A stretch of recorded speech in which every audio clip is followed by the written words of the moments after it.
Ladies and gentlemen, in order for me to properly do this video justice, we had to take a little trip down memory lane. Not too far, just a nice little walk. When Season of the Witch dropped, as you guys know, all three strand subclasses, they got new aspects.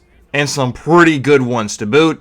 You have Weave Walker for the Warlock, you have the Tangles turned to Beyblades for the Hunter, and then in my opinion, the strongest and the best out of the three, Banner of War for the Titan. At this point, we all know the sheer destructive capabilities that Banner of War provides, as all you need to do to activate this beautiful aspect is defeat a target with a melee attack, finisher, or sword to raise your Banner of War, and this Banner of War is going to pulse with energy, periodically healing nearby allies, and of course increasing your melee and your sword damage. Of course, you can get Banner of War times 4 to have a healing pulse proc basically every second, and you can easily extend the timer of your Banner of War by just defeating targets. That simple. And for the cherry on top, allies inside of your Banner of War radius can also increase its duration, which means you're not fighting for kills with your teammates and your fire team. So once people really figured out how insanely cracked out Banner of War is, people put together some really nasty Strand Titan melee focused builds, myself included,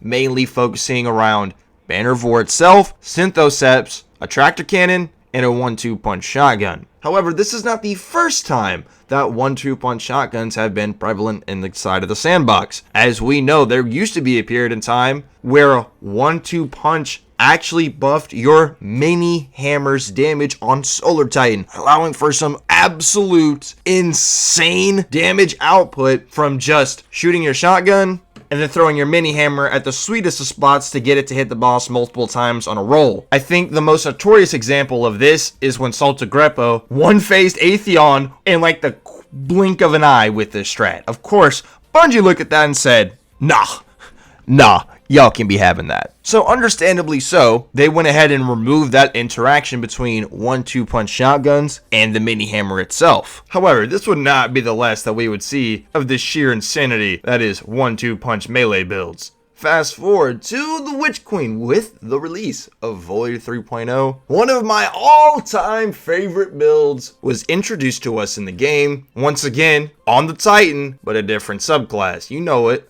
I know it. I'm talking about the greatness of pre-nerf bash. Pre-nerf shield bash was a little bit more difficult to set up than 1-2 punch mini hammer. However, the rewards were still there. You couldn't output as much damage as 1-2 punch mini hammer because nothing's going to match that except for maybe glitched weapons, right? However, you could definitely use the setup in a decent amount of situations to absolutely crack some raid bosses, solo some raid bosses, and even use it and some trio flawless raids. The way this build worked revolved around the exotic Worm God Caress. Every character has an exotic like this where melee kills grant additional melee damage. It's stacked up to ×5. And the way that this would work is, of course, you would have the situations in which you could obviously pull this off. We're just going to use Golgoroth's encounter, for example, because this is like the most prime spot to do it on. You would try and leave alive some weak adds as your fodder. And as the damage phase would go about to start, you would go ahead and start proccing up your Worm God, start getting your stacks. When you get your stacks up, around ×3 or ×4, you would then place down a barricade with Bastion, so you would get an immediate overshield. Then you would also be having Offensive Bulwark, the Void aspect, to where whenever you had an overshield, you would get increased melee range and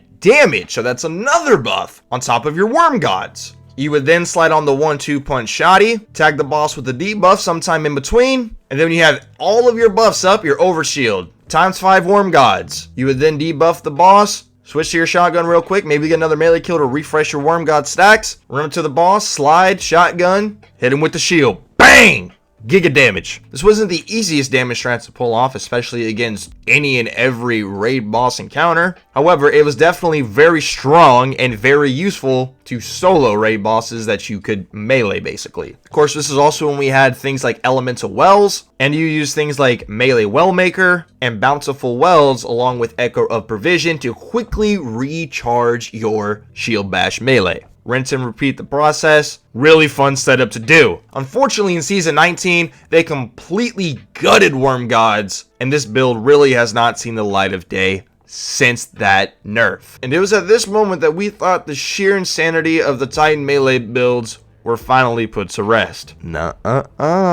In Lightfall, we got Strand, and then in Season 22, we got Banner of War, and the surge of insane Titan melee, boss bakes, builds, you name it, it happened this season, came back to the limelight. But little did we know, that was the cherry on top, and the next thing that they would add to take this build to the next level would be something that we've never seen before. And that is where in steps Destiny 2's version of the swordbreaker shotgun from Crota's End. This thing is an absolute beast, a behemoth, a giga chad of a shotgun, and one that I cannot see myself taking off anytime soon. Now allow me to tell you why the shotgun's so good, why I love it so much, and why I personally think that it is the best 1-2 punch shotgun to use, specifically on your Banner of War build. Also, allow me to remind you, if you ever want to get your games cheaper along with their DLC, you make sure you head over to Instant Gaming, top link in the description, along with their free multi-game giveaway that they do. That'll be the second link towards the top of the description. If you ever want to get your games in the DLC for a cheaper price, you make sure you head over to Instant Gaming. First things first, the swordbreaker is a strand shotgun. In Destiny 1, it was actually a void shotgun. Now, currently, there are only 2 strand shotguns in this game. The other one being the rapid fire frame until its return from Season 21.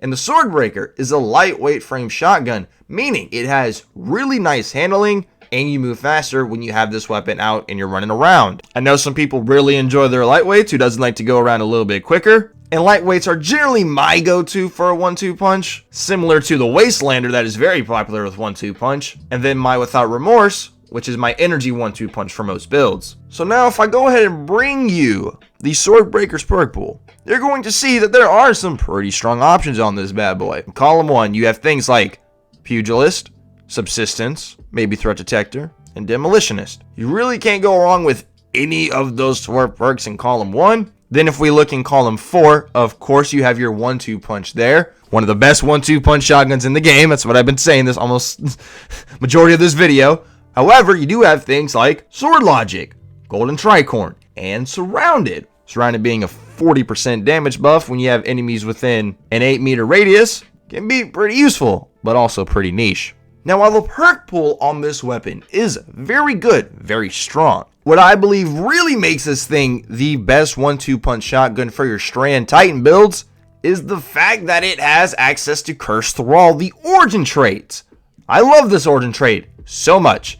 After a melee kill for 7.5 seconds, weapon kills cause the enemy to explode. Explosions inherit the weapon's combatant damage scaling and match the elements of the weapon, which means you can make tangles off of your Cursed Thrall explosions. However, what if I told you that putting Pugilist in the 3rd column to combine with 1-2 punch in the 4th column is a dream inside of a dream? Because your Cursed Thrall explosions are going to proc Pugilist, and on a subclass that is based off of its main damage coming from its 3 melee charges, being able to recharge those melees really fast because of Pugilist is going to come in handy. Of course, the main reason why Pugilist is so good on the Swordbreaker is because of its origin trait in Cursed Thrall. If this weapon did not have Cursed Thrall, I would not be nearly hyping this weapon up as much as I am right now. You combine that with the fact that this is a Strand shotgun and you're using this Strand shotgun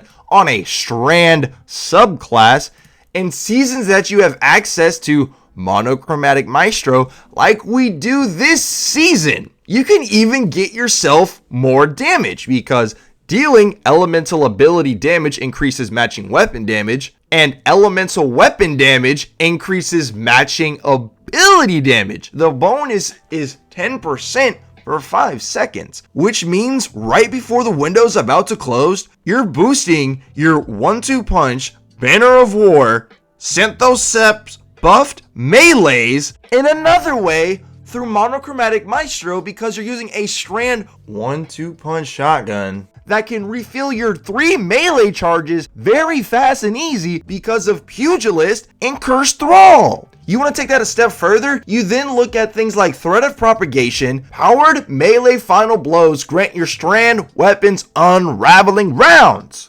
That's pretty good too. You put everything that we just mentioned into a melting pot, and it comes out as a swordbreaker. All these ingredients create an absolute masterpiece. And this is why I think the swordbreaker changes how you'll use the best build in the game, or at least one of the best builds, because, dude, Banner of War is just so good. Ladies and gentlemen, thank you so much for watching the video. Remember, if you ever want to get your games in their DLC for a cheap price, you make sure you head over to Instant Gaming, top link in the description, along with the free monthly game giveaway. It's the second link. You all be safe, take care, consider subscribing. We'll see your beautiful faces in the next one.